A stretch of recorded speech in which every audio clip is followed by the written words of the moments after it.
नमस्ते छात्रों, मैं हूँ राजेश अनोते। हिंदी ज्ञान दर्शन चैनल में आप सभी का फिर से एक बार स्वागत है।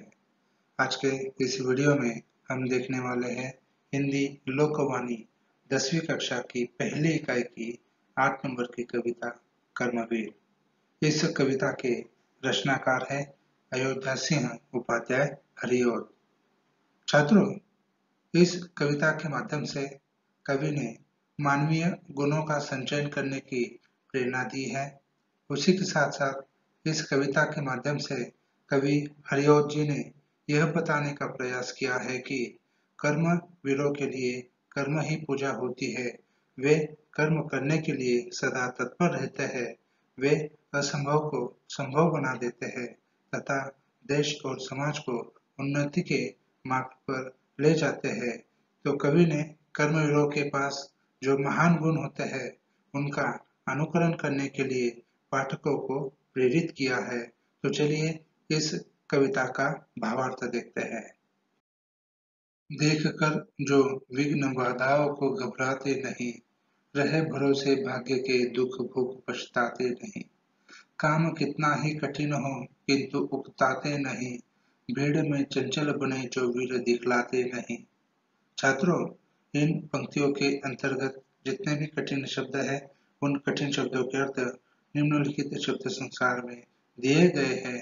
तो सबसे पहले उन कठिन शब्दों का अर्थ देखते हैं। विघ्न बाधा का अर्थ होता है संकट, कठिनाई या मुश्किल। भाग्य का अर्थ होता है किस्मत या तकदीर। उकताना का अर्थ होता है परेशान हो जाना या उबना। चंचल का अर्थ होता है अस्थिरता। वीर का अर्थ होता है बहादुर या योद्धा। तो चलिए इन पंक्तियों का भावार्थ देखते हैं। तो कवि हरिऔध जी कहते हैं कि देखकर जो विघ्न बाधाओं को घबराते नहीं, रहे भरोसे भाग्य के दुख भोग पछताते नहीं। यानी कर्मवीर व्यक्तियों की विशेषताओं की प्रशंसा करते हुए यहाँ पर कवि हरिऔध जी कहते हैं कि इस दुनिया में ऐसे बहुत से लोग हैं जो संकटों और अपनी मुश्किलों को देखकर कभी भी घबराते नहीं हैं और तकदीर या भाग्य के भरोसे कभी बैठते नहीं है। इसलिए भाग्य के द्वारा दुख मिलने पर उन्हें कभी भी पछतावा नहीं होता। तो ऐसे लोग कर्मवीर कहलाते हैं। आगे वह कहते काम कितना ही कठिन हो किंतु उकताते नहीं, भीड़ में चंचल बने जो वीर दिखलाते नहीं। यह सभी कर्मवीर व्यक्ति कोई भी कठिन से कठिन काम को मन लगाकर हंसते हंसते पूर्ण करते हैं और कोई भी कठिन काम करते समय वे कभी भी परेशान नहीं होते हैं। उसी के साथ साथ वे अपना काम स्थिर होकर करते रहते हैं और अपने जीवन के बुरे दिनों को भी अच्छे दिनों में बदल देते हैं। इसलिए वे अपने जीवन में आसानी से सफल हो जाते हैं। कर्मवीर लोग सभी लोगों के बीच शांतिपूर्वक व्यवहार करते हैं और वे कभी भी अपनी चंचलता प्रकट नहीं करते। वे कभी भी अपने योग्यता का दिखावा नहीं करते। ऐसे कर्मवीर लोगों का जीवन सुख संपन्न और खुशहाली से भरा रहता है। छात्रों, इन पंक्तियों का भावार्थ यहाँ पर लिखित स्वरूप में आपके सम्मुख रखा गया है।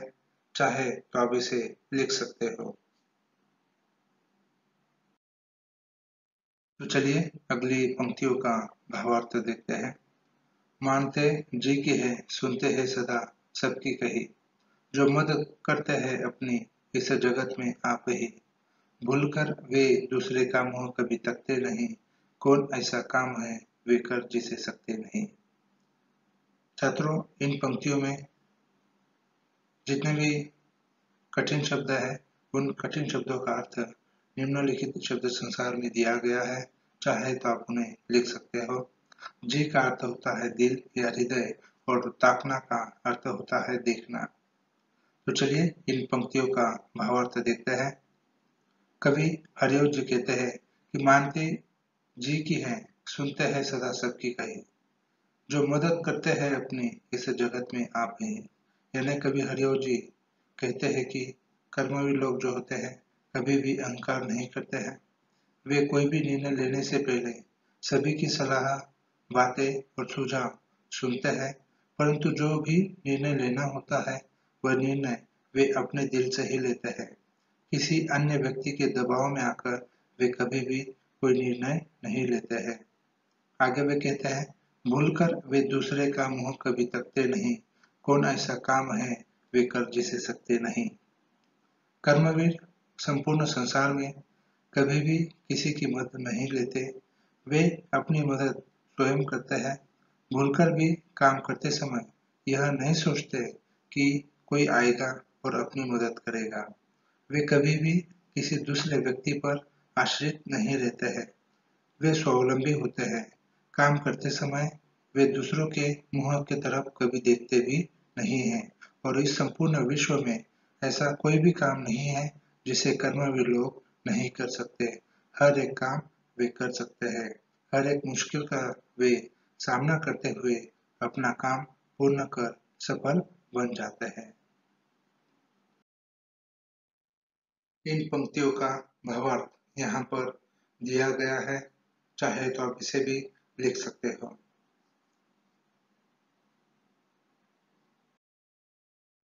तो चलिए छात्रों, इन पंक्तियों का भावार्थ देखते हैं।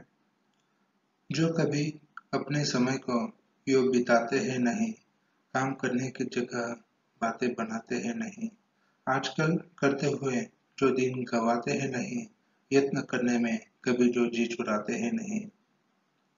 इन पंक्तियों में जितने भी कठिन शब्द हैं, उन कठिन शब्दों का अर्थ निम्नलिखित शब्द संसार में दिए गए हैं।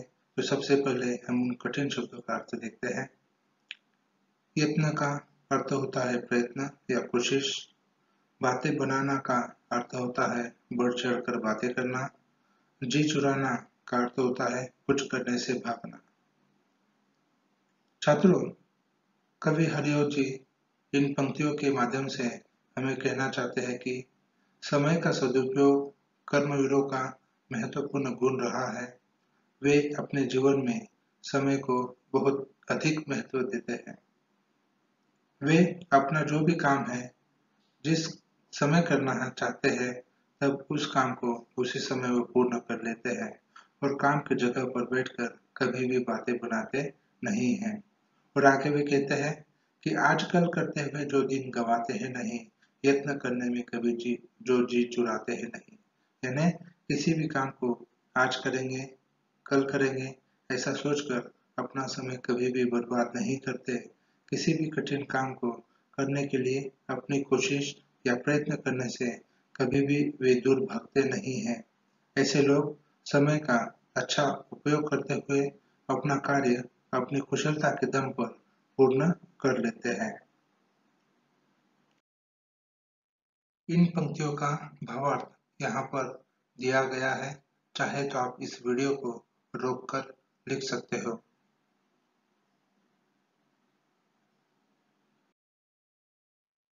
अगली पंक्तियाँ इस प्रकार है।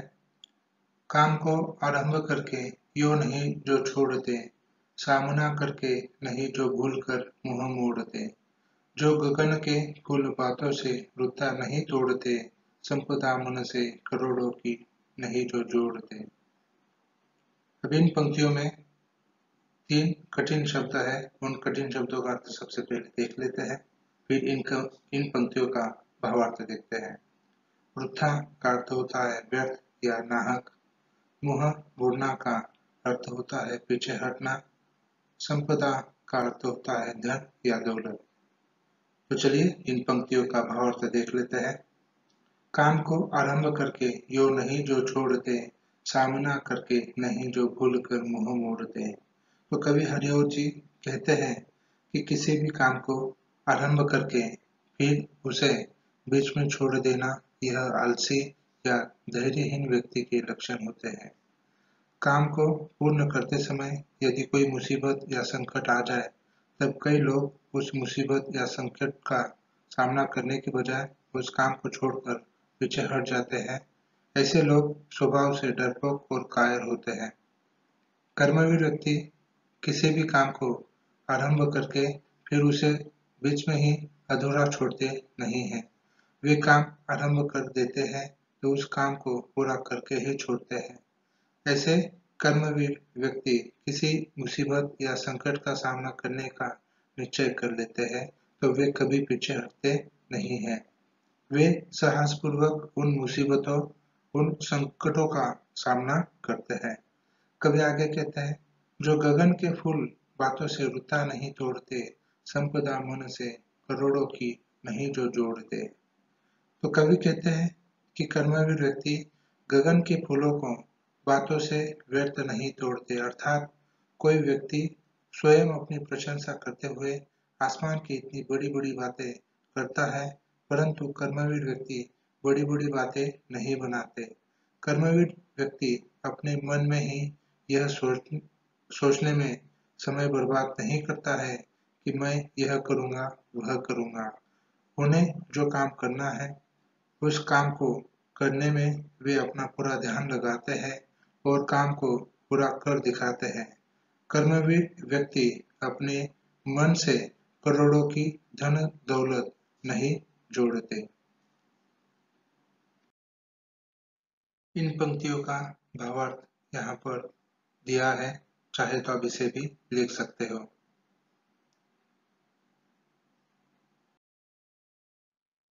कार्य थल को वे कभी नहीं पूछते, वह है कहाँ, कर दिखाते हैं असंभव को वही संभव यहाँ।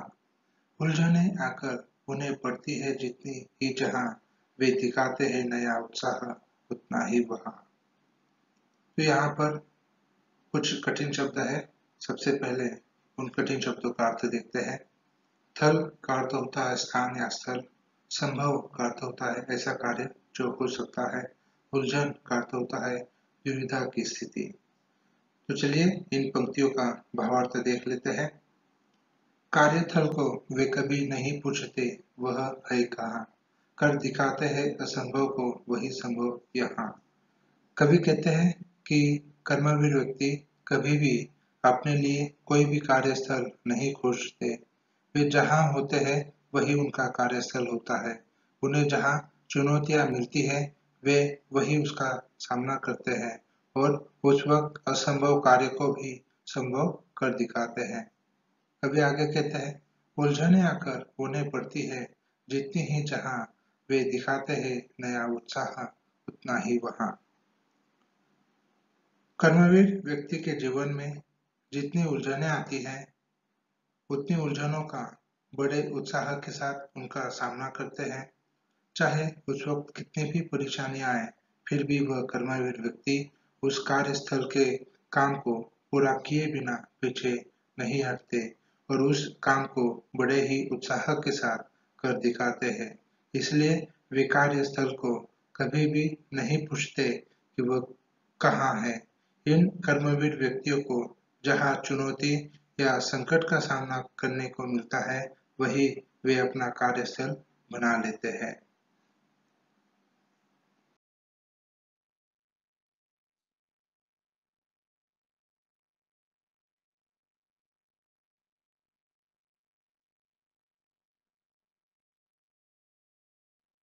तो चलिए छात्रों, इस कविता की अंतिम पंक्तियों का भावार्थ देख लेते हैं।